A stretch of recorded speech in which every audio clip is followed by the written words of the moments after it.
They aren't just soccer players. Ashlyn Harris, Krieger, Leroux and Alex Morgan are change agents, 4 of the most prominent female athletes in the country, whose diverse perspectives and advocacy have helped change the national conversation around sports, from same-sex marriage to protections from coach abuse.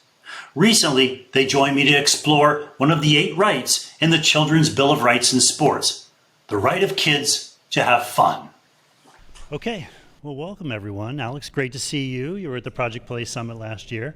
And thanks to GoGo squeeZ, you brought a couple of your friends this time. Some fellow moms. That's right.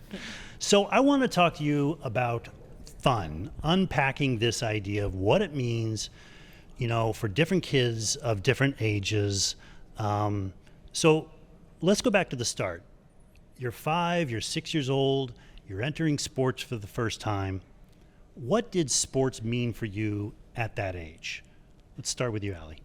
Sport meant a team environment, just to go out and have fun, play freely, not have to feel the pressure of winning. It was just really enjoyable to be around friends and learning and just enjoy the sport that you love to play. And so I think that is what it represented for me. Yeah. How about Sid? Sport for me, I think, was all about having fun, and especially at a young age, being around my friends and scoring goals, and we still enjoy doing that today. But yeah, that's what sport was to me, and it still is that for me now. I love being around my friends. We love winning, we love scoring goals, and yeah. Yeah, and Ashlyn, were you pretty competitive at 5 and 6, or was it just free play, run around, chase the butterflies? I was a really competitive child, but so I grew up actually playing with boys because I had an older brother. So I felt when I started playing organized sports, it was literally just the freedom to be myself and to have a safe environment where I was fully accepted. And at the time, it didn't matter if I was a girl playing on a boys' team. I just really was able to be who I wanted to be in those moments and feel safe and surrounded by people who cared about me. And I think that was why I stuck to it so long. It just, I had this overall sense of freedom. Mm-hmm. Were all kids that way at that age, or were there kids on the team who maybe weren't wired to chase their dreams in soccer or whatever else it may be? And I think about my daughter. I remember when she was 7 years old, and she was that kid who ran on the outside of the beehive. She did not want to be in the middle of it, right? And the parents are going a little crazy, and some of these girls are on their 9th season of soccer. And Anna checked out for about 3 years. She's like, I thought she was done with team sports. Field hockey came to her town, lacrosse came to her town. Nobody knew how to play the game, and she got back into team sports. Ended up being all conference in field hockey. But are all kids? How do we make room for the kids like Anna so they don't check out of sports when they're 6 and 7 years old? I mean, I think the coaches really matter. Your environment, making it more than just about the sport. What I think of when I was younger is we would all bring snacks to training and games, and it was like a family outing. So I think having support from parents and siblings is big too.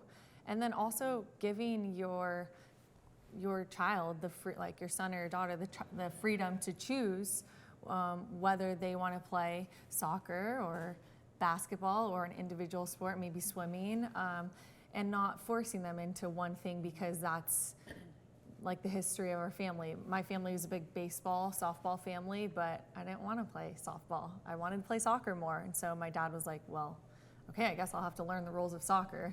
With a little resistance, he did. But I think it's things like that make you love a certain sport more. So next thing you know, he's telling you to boot the ball down the field, right? Oh yeah, he had no idea what to say. He was my coach until I was like, okay, Dad, you're gonna have to be a parent now. Time to take it to the sidelines. Yeah. And what do you think? Any other ideas on how to keep those girls in the game? Yeah, I think it's critical at that age to just allow your kid to be a kid and to do what they want to do that they think is fun. And I think when kids, stop wanting to play, that's when you see a result of parents maybe putting a lot of pressure, or they're only playing one sport and they're forced into playing that one sport. I feel like playing a lot of sports, like when I was young, I played 3 different sports, or 4 sometimes. I was in tumbling, I was in basketball, volleyball, soccer. And I feel like you learn also other skills in other sports that you can apply to, you know, soccer if that's your favorite. So I feel like what Alex said, allow your kid to be a kid, allow them to enjoy whatever they want to do, and let them find their own path, you know, and just have that support, like she mentioned, not that pressure. So sort of like allowing the child to have ownership of the game instead of parents owning the game. But that's kind of hard, right? If you're a parent and your daughter or your son is the one scoring all the goals, and all of a sudden you start getting ideas about getting them on the club team and scholarships and who knows, playing for the national team later on. I mean, how could a parent manage those kinds of emotions and expectations? I feel like the number one question I get about Cassius, my son, is he going to play soccer? And I'm sure we're all going to hear that, you know, for the rest of our lives. Is our kids going to play? And I think the most important thing is to allow them to be passionate about something. It doesn't have to be soccer. And, you know, like Alex, I came from a baseball family too. And I was in baseball, I played with the boys, I was in Taekwondo. And I think, again, like, put them in everything and let them choose. Mm-hmm. Yeah, what did your mother do? Did she talk to you about sports as a kid, or she just signed you up? Yeah, I mean, my mom is a very athletic woman, and she was a national team player for softball in Canada. And of course, you know, she wanted me to play, you know, baseball and softball like her family, but then she saw me play soccer and she loved it. And I think, you know, that's the most important, just allowing me to be and to do whatever I wanted to do, and she just followed. Yeah. What do we need to know about what makes what makes sports fun for boys versus girls, right? So we know kids generally play sports for the same reasons. Girls, according to our data, are slightly more likely to play because they want to be with their friends or belong to something that's larger than themselves. They're slightly less motivated to play because they want to win games. Doesn't mean girls aren't competitive, doesn't mean they don't want to win. Every kid is wired differently. But when you hear insights like that, what runs through your mind in terms of how to approach girls and make sure it's an experience that is meeting their needs? Well, I think girls like have a lot of pressures more than boys in terms of just like image, who your friends are, like you have to excel in all things. And I think like boys aren't, like those pressures aren't on boys as a young age. Is it right? No, but that's the world we live in today. And so I think for girls, like they want to be accepted by their peers, and to like have a team to like play on, to have teammates and friendships, I think is like a huge thing in our confidence and helping like us kind of feel confident not only in sport but outside of sport too, with friendships outside of sport, with academics, with hobbies. I think like that kind of that team environment is like a huge confidence and self-belief booster for girls. Yeah. Any other insights to add? That's such a great point. I would say also, I mean, I don't have all the data between, you know, boys and girls or this or that. I just think the importance is maybe changing the conversation and asking the right questions as a kid. So not forcing so much on result, but I can speak for myself and say sport has helped me navigate and gain tools to navigate like my life experiences, right? So, you know, I think parents, I know you spoke about this, play such an important role of not being like, hey, did you win or lose? But what did you learn from this? How do you feel in this moment? What did you enjoy most about today? I think if we can change the conversation and not be so much result driven, we wouldn't feel those pressures, especially as women. You know, we have added pressures on look and likeness and all these different things. So I do think changing our tone and our conversation with our children is important, and not being so results and like winning driven. And I think that's when women or young girls start to pull away. Yeah, just redefining the meaning of success. Yes. And I think like we remind ourselves of that every day too. Like we're not going to win all the time. We're not going to be successful all the time on the field. And so like we can't be defined as humans by like the success or like how good we are on the field. You know, we're going to have good and bad days. And so we're much more than that. And I have to continue to tell myself to like enjoy the journey, because at the end of the day, like even if you win, if you weren't confident and you didn't like enjoy the process, you're not going to really even enjoy the end result, regardless of winning or losing. Yep. So let's spin forward. We talked about what fun meant when you're 5 and 6 years old and you're first entering sports. Jump ahead 10 years. Now you're 15 or 16. How does the idea of fun change, if at all? Start, Sid? Fun for me, I think the competitiveness of like that is fun for me. I like to compete, and I think at that age, 14, 15, 16, you're competing at that time. For me, I moved away when I was 14 years old because I knew that I wanted to play on the best team in the world, and that was here. So I moved out of my house in Canada, and I lived with teammates, and I basically, grew up on my own, and it was all about that competition. That's where I found fun. You all agree with that? Yeah, I feel like that's something that a lot of us had when we were really young, or else I don't think we'd be sitting here. I feel like, you can learn that to a certain extent, but I think that is something that is just inside of each and every one of us that make it to the highest level. We have that certain drive and that dedication and that willingness and want to be competitive. And that is something that I think we just naturally have, and that is what makes this so much fun for us. Then going back to what Ash and Alex said, you do have to just enjoy the journey amongst the competitiveness that we have and that we've instilled in each other over this amount of time. So when you're young, it's like super fun just to be out there with your team, and then you start to get, okay, well, I'm really good at this, I love winning, and now it's kind of changing into, okay, winning is fun, and then we're winning more often, and that's really fun. And so it's kind of this like, how much more competitive can we be? How much more fun can we have? But they're right, you have to always then go back to Well, and the then first in your stage. cases, you had children.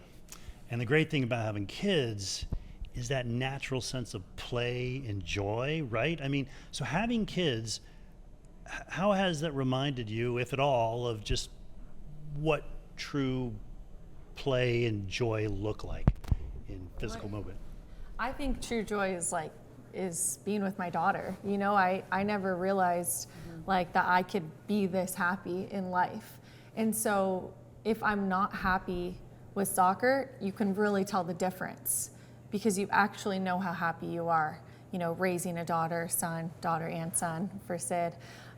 So for me, it's kind of knowing that if I'm not happy playing soccer, like I can walk away at any moment. Like there's nothing keeping me there. Like life is much bigger than soccer at the end of the day. And so I think about it in terms of we have finite careers playing soccer. And so I do want to enjoy my last years, however many years that is, of playing. I'm trying to enjoy it as much as possible and bring the joy that I have at home with my daughter onto the field. So in terms of like changing the culture of youth sports to be the best possible culture, what role can mothers play in driving that change? I mean, you're the ones who sign your kids up for sports. You could have conversations with the coaches. You're all famous. You have platforms now. What do you think you can do first and foremost as mothers, and then as mothers who have a platform?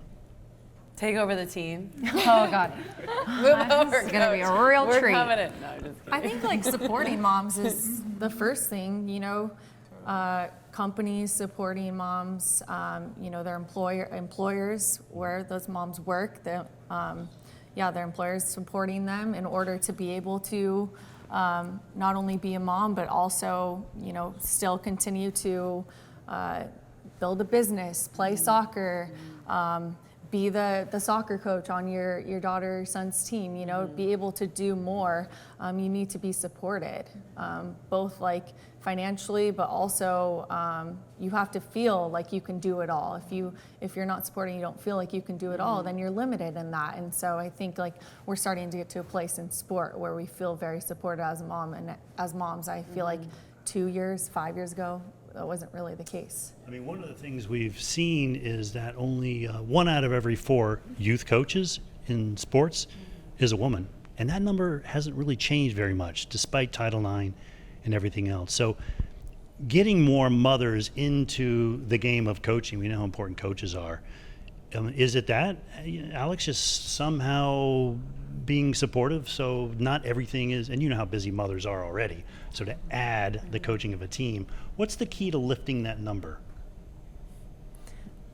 I mean, it's hard because I'm sure a majority, you know, Sid has 2 kids, so it's like, you know, what is, you know, mothers who have multiple children at home, what are they doing in those moments? Like, you know, not, yeah, Sid was raised by a single parent as well, so it's like you understand that more than anyone.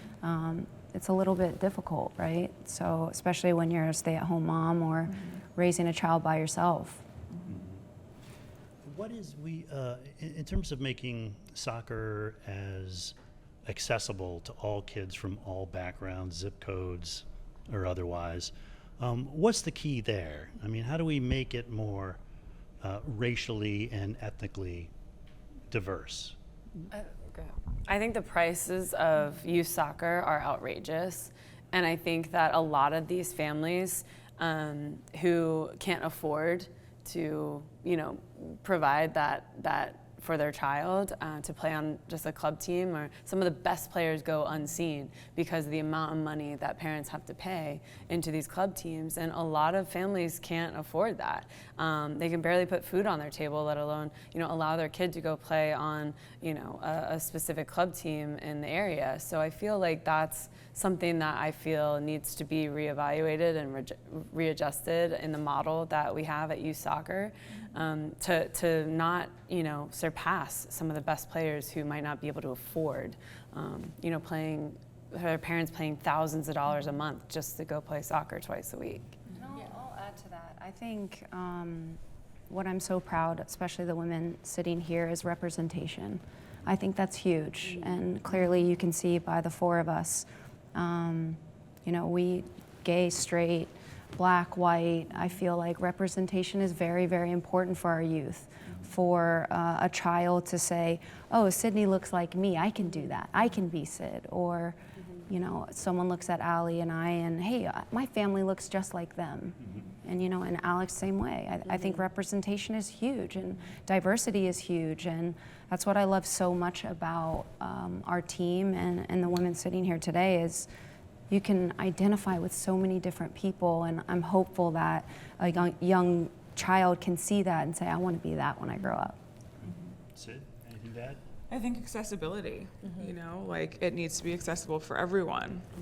Are we doing it in schools? You know, can we put more sports in schools where it is free, where they can decide if that's what they love to do? But again, I agree, like it's visibility, feeling that you connect with someone. I think that's really important, and I think we find that a lot more now, not necessarily when we were growing up, but definitely now. Okay. I think like just, I was going to add and say just 2 things going off of what Sid said, accessibility.